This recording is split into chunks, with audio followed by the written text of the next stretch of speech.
नमस्कार दोस्तों, स्वागत है आपका daily one topic by AK YouTube channel पर। भारतीय राजनीतिक विचारकों में हम अध्ययन करेंगे आज कौटिल्य के बारे में। कौटिल्य के परिचय को हम देखेंगे। चूँकि आपने अर्थशास्त्र नाम की किताब को बार बार सुना होगा, पढ़ा होगा उसके बारे में, या फिर उसके बारे में प्रश्न भी देखे होंगे, तो वो कौटिल्य यानी चाणक्य की ही रचना है।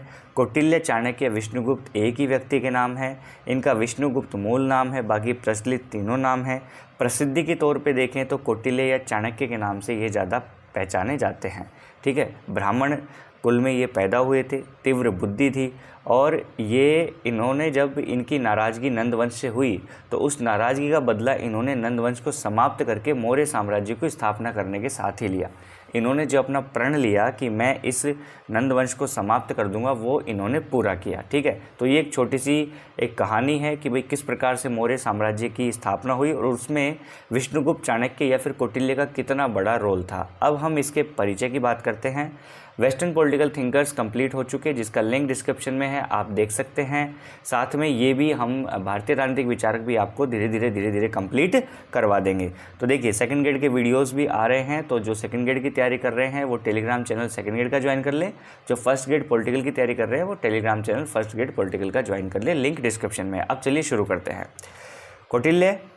कौटिल्य या विष्णुगुप्त या चाणक्य इनका वास्तविक नाम है, मतलब इनके नाम हैं, और इनका वास्तविक नाम क्या है? विष्णुगुप्त। ठीक है, इसी तरीके से ये बाकी सारे नाम भी प्रचलित हैं। क्योंकि आपको विष्णुगुप्त कहीं भी देखने को नहीं मिलेगा तो फिर आप कहेंगे कि भाई ये तो जो चाणक्य है, ये कौटिल्य है, ये अलग व्यक्ति तो नहीं है। ऐसा नहीं है, ये एक ही व्यक्ति है। ठीक है, कौटिल्य का जन्म कुटिल नामक ब्राह्मण वंश में हुआ, इसलिए इनको कौटिल्य नाम दे दिया गया, ये आप समझ सकते हैं। इनका पिता का नाम चाणक्य था, इसलिए इन्हें चाणक्य भी कहा जाने लगा। तो ये दोनों नाम इस तरीके से सामने आते हैं। वैसे इनका नाम रखा गया था विष्णुगुप्त। ओके, और ब्राह्मण वंश, ब्राह्मण कुल में ये पैदा हुए थे और मस्तिष्क से काफ़ी तीव्र बुद्धि थी इनकी। अब देखिए, आज के समय में पूरे विश्व में कौटिल्य और चाणक्य के नाम से ये प्रसिद्ध है, मतलब कौटिल्य और चाणक्य के नाम से जाने जाते हैं। आपने यूट्यूब पे छोटे छोटे वीडियोस भी देखे होंगे, कई किताबें भी आती हैं चाणक्य नीति के नाम से, जिसमें ये फॉर्मूलाज बताते हैं, सूत्र बताते हैं कि हमें शत्रु के साथ कैसा व्यवहार करना चाहिए, हमें मित्र कैसे देखने चाहिए, हमें किस प्रकार की स्त्री पर भरोसा करना चाहिए। तो ऐसी बहुत सारी छोटी छोटी वीडियोज़ आपको देखने को मिलती है। तो वो यही चाणक्य, कौटिल्य के ऊपर ही आधारित है। ठीक है, जिनको थोड़ा बहुत परिवर्तित करके यूट्यूबर आपके सामने पेश करते हैं, जिनसे बहुत लोग प्रेरणा लेते हैं और अपने जीवन में उनको धारण भी करने की कोशिश करते हैं। ठीक है, अब देखिए, कौटिल्य मौर्य साम्राज्य की आधारशिला रखने वाले चंद्रगुप्त मौर्य के समकालीन थे। चंद्रगुप्त मौर्य ने कौन से साम्राज्य की आधारशिला लिखी, नींव रखी? वो था मौर्य साम्राज्य। तो मौर्य साम्राज्य नंदवंश को उखाड़ के बैठा था। नंदवंश में जो अंतिम राजा था महापद्मनंद, उन्होंने कौटिल्य को एक बार बेइज्जत कर दिया था। उस अपमान का बदला लेने के लिए इन्होंने ये प्रण लिया था कि मैं इस नंदवंश को उखाड़ फेंकूंगा। उसी दौरान इन्होंने मौर्य साम्राज्य के जो संस्थापक हैं चंद्रगुप्त मौर्य, इनका हाथ पकड़ा और उनको विजय दिलवाई और नंदवंश को समाप्त करके मौर्य साम्राज्य की स्थापना करवाई। ठीक है, तो अब देखिए, एक ब्राह्मण से एक मतलब कह सकते हैं कि उस समय पर एक कुशाग्र बुद्धि वाले ब्राह्मण से जब नंदवंश ने पंगा ले लिया, तो देख लो उनको पंगा इतना महंगा पड़ा कि उनको समूल इसने नष्ट करवा दिया। बौद्ध ग्रंथ जो हैं कई, वो चाणक्य की जन्मभूमि तक्षशिला मानते हैं। जैन ग्रंथ कहते हैं कि कौटिल्य या चाणक्य की जन्मभूमि मैसूर राज्य का श्रवणबेलगोला प्रदेश है। इसी प्रकार बहुत से विद्वान कौटिल्य का जन्मस्थान नेपाल के तराई प्रदेश क्षेत्र में भी मानते हैं। इनके जन्म से संबंधित ये भिन्न भिन्न विद्वान अपनी अपनी बात कह रहे हैं। ठीक है, कौटिल्य की शिक्षा दीक्षा कहाँ हुई? तो नालंदा विश्वविद्यालय में हुई। आप ध्यान में रखिएगा कि कौटिल्य की शिक्षा दीक्षा नालंदा विश्वविद्यालय में हुई थी। कौटिल्य बाईकास्ट हम देखें, जाति से देखें तो एक ब्राह्मण थे। उस समय की परंपराओं के अनुसार उनका कार्य क्या था? टीचिंग, अध्यापन करवाना। ठीक है, बच्चों को सिखाना, पढ़ाना, ये उनका कार्य था। शास्त्र और शस्त्र के ज्ञाता थे, ये शास्त्र के भी ज्ञाता थे और शस्त्र के भी ज्ञाता थे। इस रूप में शिक्षक के रूप में कौटिल्य ने बहुत अधिक ख्याति प्राप्त की, मतलब बहुत नाम कमाया, बहुत लोगों को इन्होंने शिक्षित किया।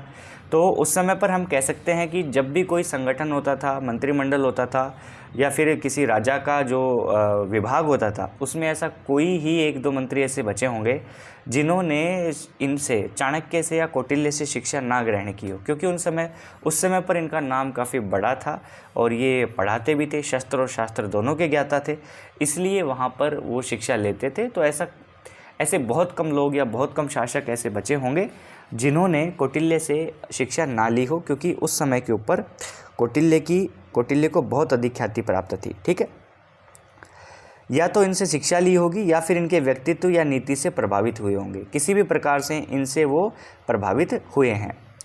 एक आदर्श अध्यापक होने के नाते कौटिल्य स्वयं को व्यवहारिक राजनीति से अलग रखना चाहते थे। कौटिल्य कभी भी राजनीति में नहीं आना चाहते थे।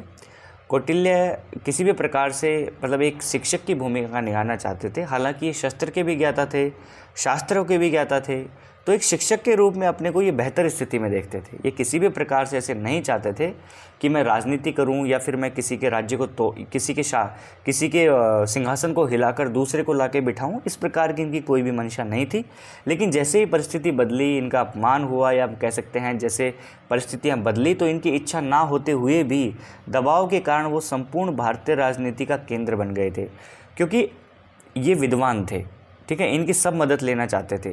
तो ऐसी परिस्थिति बनी, ऐसे दबाव के बिंदु सामने आए कि जहाँ पर कौटिल्य ने खुद को भारत की संपूर्ण राजनीति का केंद्र बिंदु बना पाया, बीच में सेंटर में खड़ा पाया। उस समय यूनान के राजा सिकंदर ने भारत पर आक्रमण कर दिया था, तो विपत्तियाँ शुरू हो गई थी। यूनान का राजा था सिकंदर, उन्होंने भारत पर आक्रमण कर दिया। भारत उस समय अनेक छोटे छोटे राज्यों में विभक्त था और जिसमें किसी भी प्रकार का संगठन नहीं था। वो राज्य आपस में ही लड़ते रहते थे, उनमें संघर्ष जारी था। जब सिकंदर ने आक्रमण किया तब भारत में अनेक नरेश या राजाओं ने अपने ही देशवासियों को हराने के लिए सिकंदर की मदद की थी। देखो, सिकंदर ने भारत पर आक्रमण किया। भारत उस समय छोटे छोटे राज्यों में विभक्त था, उनमें आपस में संघर्ष चलता रहता था। मतलब सिकंदर से टक्कर लेने की तो स्थिति में वो थे ही नहीं।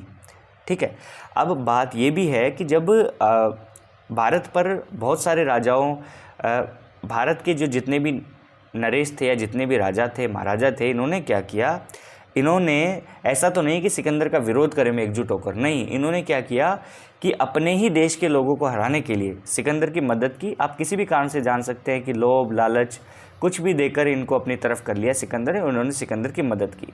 ये जो घटनाक्रम घटा, ठीक है, ये जो घटनाक्रम घटा, इससे जो चाणक्य था उसको बहुत बुरा लगा और भारत देश की इस दुर्दशा से मुक्ति के लिए उन्होंने एक सपना संजोया कि वो चाहते थे कि हिमालय से समुद्र के बीच में, मतलब हिमालय और नीचे हिंद महासागर हम कह सकते हैं, इसके बीच में जो भी भूमि है मैं इसको एक सूत्र में पिरो दूँ, मतलब एकता स्थापित कर दूँ, एक संपूर्ण आर्य भूमि को एक शासन सूत्र में समेट दूँ। ये आवश्यक समझा। किसने समझा? चाणक्य ने।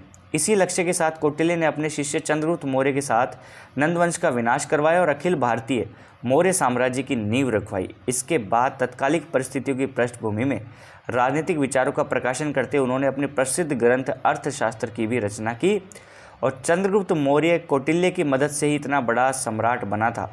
ठीक है, अब देखो यहाँ पर हम कह सकते हैं कि जब इन्होंने ये सपना संजोया कि भाई मैं पूरे भारत देश को एकता के सूत्र में समेटूं, तो एकता के सूत्र में समेटने के लिए किसी ना किसी ऐसे एक पावरफुल व्यक्ति के हाथ में बागडोर सौंपना ये उचित समझते थे।